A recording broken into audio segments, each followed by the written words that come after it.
Já faz algum tempo que a gente escuta um burburinho sobre moeda única, moeda comum entre Brasil e Argentina. Isso não vem de agora, vem desde lá do tempo de que Paulo Guedes era ministro da Economia. Ele deu um sinal favorável a essa moeda e agora está mais presente no novo governo com Fernando Haddad como ministro da Economia. Mas será que essa moeda vai vingar mesmo? Será que faz sentido a gente ter uma moeda comum com a Argentina? Muita gente está se perguntando se isso seria bom ou ruim para o Brasil, que diferença isso faria na vida delas, que diferença isso faria nos investimentos das pessoas, quais os riscos dessa nova moeda, será que a gente tem que mudar a nossa estratégia de investimento por causa dessa nova moeda? Bom, a sua angústia acabou porque é isso que eu vou conversar com vocês nesse vídeo aqui agora, beleza? Primeiramente, tem muito pouca informação sobre o tema. Paulo Guedes já mencionou sobre isso, como eu falei. É uma ideia que sempre surge. Agora, com Lula e Alberto Fernandes, Lula no Brasil e Alberto Fernandes, presidente da Argentina, eles assinaram um artigo declarando a intenção de avançar os estudos. Teve um artigo que foi publicado em 2022 na Folha de São Paulo por Gabriel Galípolo, que é economista e ele é o segundo nome mais forte do Ministério da Fazenda, depois de Haddad, que é o ministro mesmo, falando sobre a moeda comum. Então é um tema que a situação que está no poder atualmente namora. Mas tem muito pouca informação de como seria isso. Tem apenas entrevistas, palestras, discursos e a gente vai tendo uma noção do que seria isso, né? Então eu vou explicar baseado no que a gente já sabe e prospectar algumas situações para isso. Primeira coisa, eu vi, para ser justo aqui, tem muita fake news falando que seria uma moeda única. Não seria moeda única, como é, por exemplo, aqui onde eu moro na Europa, que a gente usa o euro. Não seria uma moeda única, seria uma moeda comum e isso, a princípio, não mataria o real e nem o peso argentino. Manteria-se o real e o peso argentino em circulação nos seus devidos países para a vida normal. Seria uma moeda comum apenas para ter um ponto central de negociação entre importações e exportações entre os dois países, que é basicamente o que o dólar faz hoje com vários países. O dólar é uma moeda comum de negociação entre vários países, inclusive uma moeda comum de negociação entre você, pessoa física, quando vai fazer turismo em algum outro país que não é os Estados Unidos. Se você vai para a Argentina, você consegue negociar em dólar. Se você vai para a Europa, alguns países que não são euros, você consegue também negociar em dólar. De qualquer maneira, fazer uma moeda nova não é uma tarefa simples. A União Europeia, mesmo depois de já existir, depois de ser criada, demorou décadas para conseguir fazer o euro existir e circular. Não é algo simples. Se isso fosse acontecer com o Brasil e a Argentina, não aconteceria da noite para o dia. Vai demorar muito tempo e até lá a ideia vai ficar mais madura, a gente vai entender melhor o que eles estão querendo dizer. Mas assim, seria também uma situação de décadas para acontecer. Segundo notícias, o que consta é o seguinte: segundo a proposta, a nova moeda seria usada para fluxos comerciais e financeiros entre países da região, mas Haddad e Galípolo deixam claro que todos os países teriam liberdade para adotá-la domesticamente ou manter suas moedas. Ou seja, tanto o Brasil como a Argentina poderiam manter o real e o peso, respectivamente. Eles propõem a criação de um Banco Central Sul-Americano que seria responsável pela emissão da moeda. Esse Banco Central seria criado com contribuições de cada governo que seriam proporcionais às suas participações no comércio regional. Eu não sei como é que ele vai medir a proporção de relevância de cada governo. Enfim, é muito vago, muito vazio na minha opinião. Muita gente tem medo do real acabar e virar peso, a gente faz piadinha com isso, meme e tal, mas por enquanto a ideia não é essa. Só que eu imagino que esse é o primeiro passo. Lá na frente, depois, quem sabe, querer tornar a moeda única, porque esse também é o sonho de muitos desses líderes latino-americanos, segundo eles próprios. Se você pesquisar isso, você vai ver que alguns deles têm esse sonho de ter moeda única. Talvez a moeda comum seja o primeiro passo para depois ser uma moeda única. No horizonte, o senhor vê a possibilidade de uma moeda única? Uma moeda. O ministro Haddad tem falado muito nisso. Né? No Brasil já estamos. Hemos hablado mucho con Lula de eso, Haddad habla mucho de eso. Y nosotros nos parece que sería un gran paso. Ahora, yo quiero ser franco, la definición de que hay una moneda única depende básicamente de Brasil, como dependió que exista el euro de Alemania. Hay un país que motoriza eso. Ahora, claro que sería buenísimo, porque el intercambio comercial tendríamos una sola moneda de referencia para toda la región, sería espléndido eso. Mas pode-se ter uma moeda que seja simplesmente para os negócios, não é uma moeda que cada país conserva a sua própria moeda, né? Mais ou menos isso que o ministro... Bueno, hay que ver, eso sería como una suerte de unidad de referencia, Sí, de unidad sí. de cambio. Sim, Son alternativas. Con Lula hablamos de la moneda única. sim. Él lo vi muy entusiasmado. Yo quise serle franco. Mirá, es más una decisión tuya que mía. Mas a intenção, segundo eles, a princípio, é apenas facilitar o comércio e a exportação e importação entre Brasil e Argentina, para não depender do dólar. Porque, como você viu com a guerra da Ucrânia, por exemplo, muitos países acenderam o sinal de alerta e viram que não podem depender e ter boa parte das suas reservas em dólar. Mas aí você se pergunta, mas por que o dólar americano tem todo esse poder? De onde vem esse poder do dólar americano? Porque o dólar americano é a moeda única de negociação do mundo e não o franco suíço, a libra esterlina, o euro da Europa, o yuan chinês. Em 1944, houve um acordo de Bretton Woods, onde líderes de grandes países, grandes nações, decidiram que o dólar seria a moeda principal do mundo, mas o dólar seria apenas um recibo de um pedaço de ouro. Então o dólar teria que ser lastreado em ouro, tanto que as moedas de dólar antigamente eram emitidas com um gold certificate, ou seja, o dólar era um pedaço de papel, mas que representava um recibo de ouro. Teoricamente, tinha um lastro em ouro. Se você quisesse o seu ouro de volta, você ia lá e falava assim, ó, toma aqui esse pedaço de papel, me dê o meu ouro. Porque esse aqui não vale nada, o que vale é o que está atrás disso, que é o ouro. Só que aí, a partir de um período, a França começou a desconfiar que que os Estados Unidos estava emitindo mais moeda do que tinha lastro em ouro, pediu as contas de volta, pediu para trocar os dólares que ela tinha pelo ouro que o Banco Central americano teoricamente tinha guardado. Outros países começaram a fazer isso e aí o presidente Nixon deu um grande calote na humanidade. Em 71 aboliu o acordo de Bretton Woods temporariamente, mas como diria Milton Friedman, não há nada mais permanente do que uma medida temporária do governo. E em 71 ele aboliu o lastro em ouro. E se vocês olharem a emissão monetária dos Estados Unidos, vocês vão ver aí que a partir de 71 ela dispara para cima. Até 71 a base monetária é constante e baixa.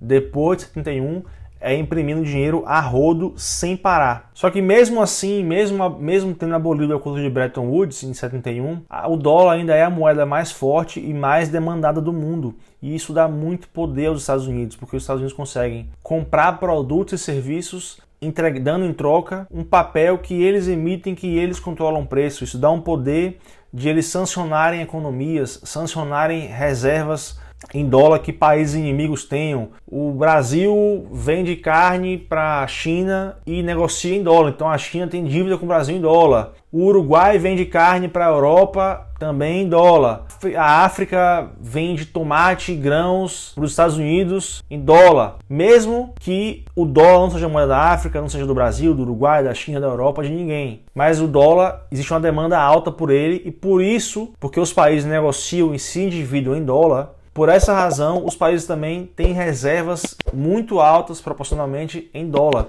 Só que eles perceberam uma fragilidade no sistema pelo fato do que aconteceu com a Rússia na guerra contra a Ucrânia.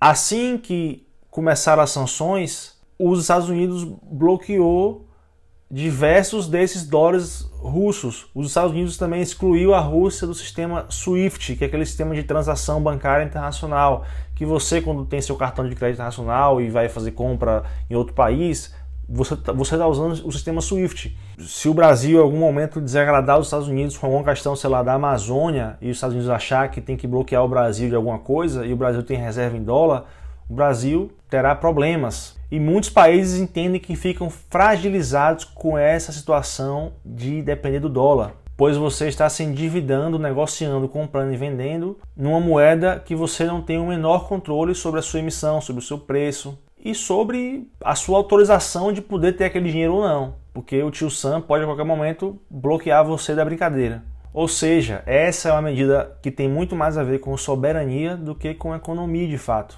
pelo menos por enquanto. Aí se virasse uma moeda única, talvez tivesse mais a ver com economia do que com soberania, ou os dois ao mesmo tempo. Opa, rapidinho, desculpa interromper o vídeo, mas é por uma causa nobre. Pô, Já se inscreveu no canal? Já deixou o seu like? Se esse conteúdo está sendo rico e informativo para você, eu acho que eu mereço. Isso aqui dá o maior trabalho de fazer, eu não recebo nada por isso, vocês não me pagam nada por isso, é um conteúdo de graça. O único pagamento que eu peço a vocês é essa ajudinha, essa forcinha. 5 segundos do seu tempo, ó. Aperta o like aí, que é um símbolo de joinha, e principalmente aperta nesse quadradinho vermelho escrito inscreva-se, é de graça, e assim vocês me ajudam e conseguem acompanhar com mais frequência o conteúdo aqui do canal. Beleza? Desculpa interromper o vídeo aí, um abraço, pode seguir para o conteúdo do vídeo. Eu até entendo a preocupação, as causas, o porquê se pensa nisso, tudo isso. Só que na minha cabeça, uma moeda única entre Brasil e Argentina não faz o menor sentido. A complexidade seria muito alta. Você tem um banco central para os dois países, e aí a Argentina ia meter o nariz lá e dizer quanto tem que emitir, o Brasil ia meter o nariz para dizer quanto tem que emitir. Quem decidiria qual vai ser a taxa de juros dessa moeda, qual vai ser a emissão dessa moeda, qual dos países ia controlar essa taxa de juros, essa emissão? São países com economia tão antagônicas. Você vê que na Europa já é difícil você ter uma taxa comum entre os países. Vamos supor uma moeda comum entre Brasil, Argentina e Venezuela. A Argentina e Venezuela, que são muito endividados, teriam o mesmo problema que eles têm com o dólar, e eles são os que querem, mais do que o Brasil, ter essa moeda comum. Eles também teriam que vender muito das suas reservas na moeda nacional para comprar essa moeda comum. E aí o Banco Central da moeda comum entre os três países teria o quê? Teria reserva em peso, reserva em bolívares venezuelanos, porque vendeu o SUR, que é a moeda comum. Então, para mim é muito complicado entender isso, é complexo e não faz muito sentido, porque os países continuariam precisando de muita moeda nacional para trocar por moeda comum. E a gente, que é o Brasil besta, estaria aceitando um papel que não vale nada, que é um papel de dinheiro da Argentina, um papel de dinheiro da Venezuela. Como esses países têm inflação muito alta, muito mais alta que o Brasil, e a taxa de juros deles, por exemplo, da Argentina já está muito alta. Se você olhar na tabela, você vai ver que a taxa de juros da Argentina está muito mais alta que a do Brasil e a inflação também muito mais alta. Então, como que o Banco Central faria para decidir o que fazer a partir de agora com a emissão monetária e a taxa de juros? Na Europa já é difícil, sendo que a situação dos países é muito mais parecida.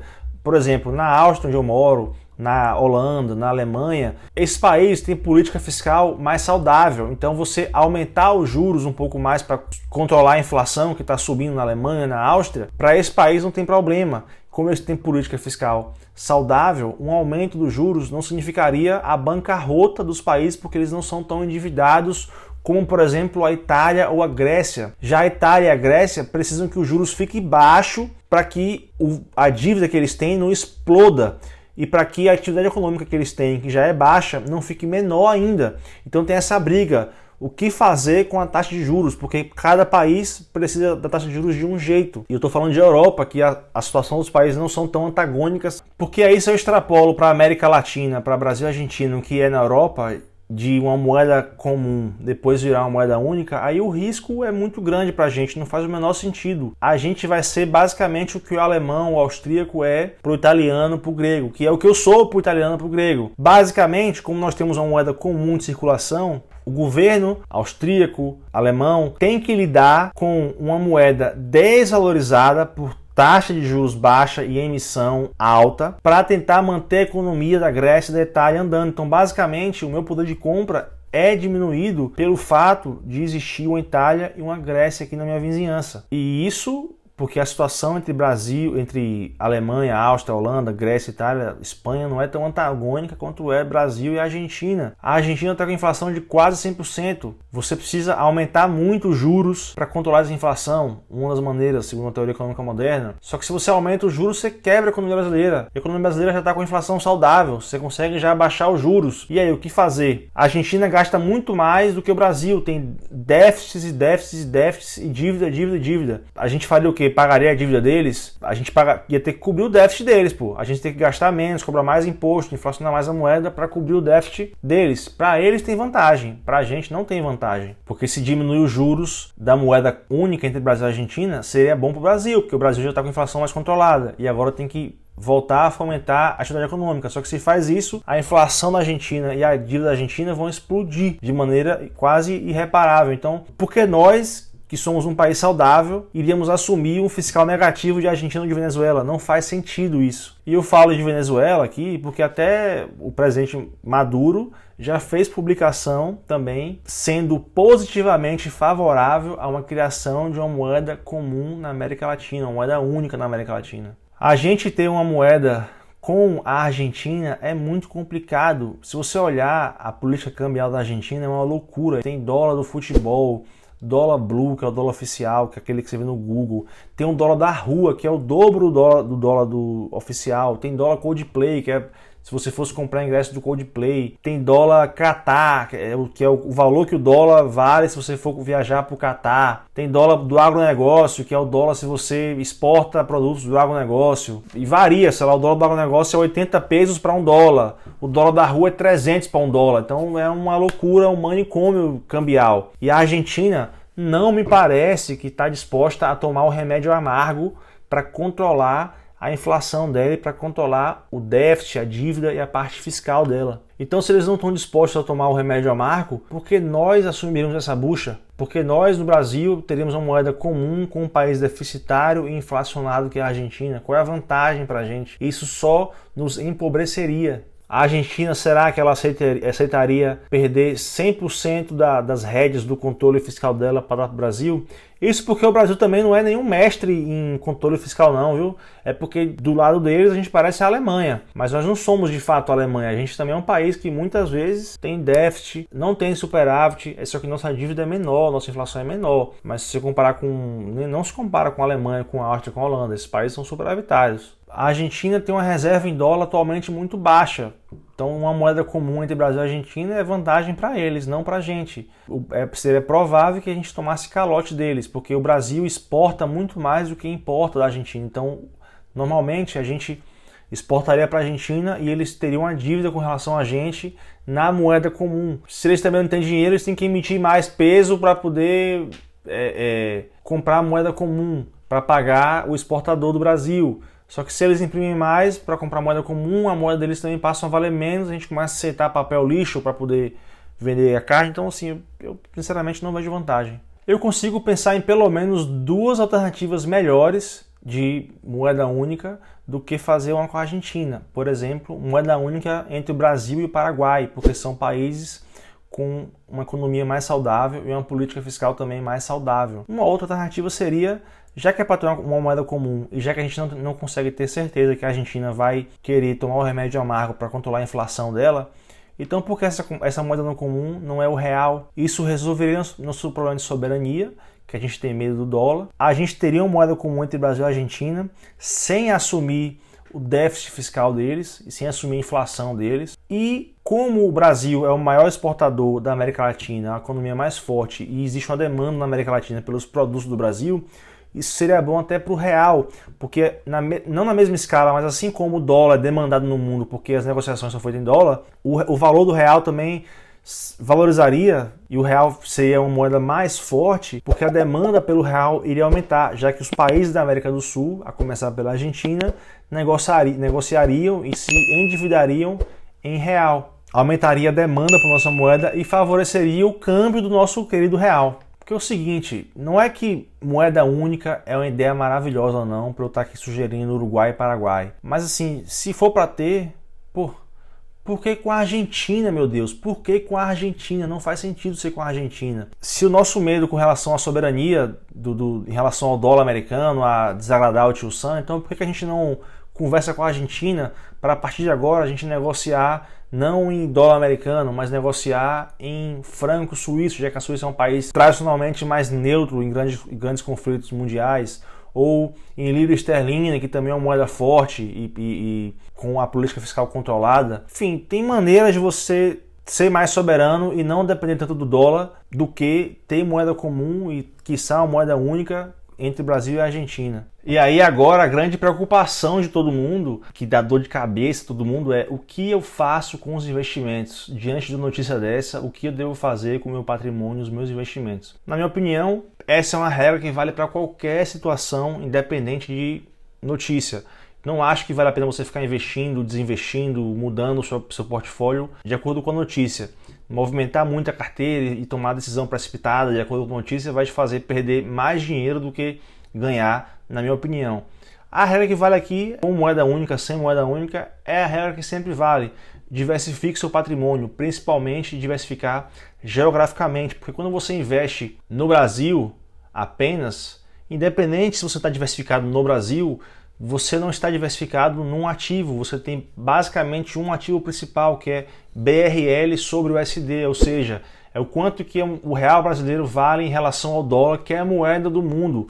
Você pode espernear, pode chorar, pode discordar, mas o dólar é a moeda do mundo. Você pode não querer, você pode querer ter uma moeda comum com a Argentina, mas o dólar é a moeda do mundo. E quando você só investe no Brasil, o seu maior ativo, ao qual você está exposto mais do que qualquer outro, é BRL sobre USD. Então, no meu caso, isso não vai mudar nada para mim. Eu já tenho boa parte do meu patrimônio fora do Brasil, diversificado geograficamente. Então, se o Brasil quiser ferrar a política fiscal dele, se misturando com a política fiscal da Argentina, para mim não faz a menor diferença, ou faz muito pouca diferença. Justamente por isso, a diversificação é para te proteger independente do que aconteça, para que você não tenha que investir de acordo com a notícia. Por outras razões também, que o fato de você depender apenas do real brasileiro, você pode estar se colocando numa situação oscilada. Se o Brasil, por exemplo, resolver bloquear a quantidade de câmbio que você pode fazer no mês, como a Argentina fez.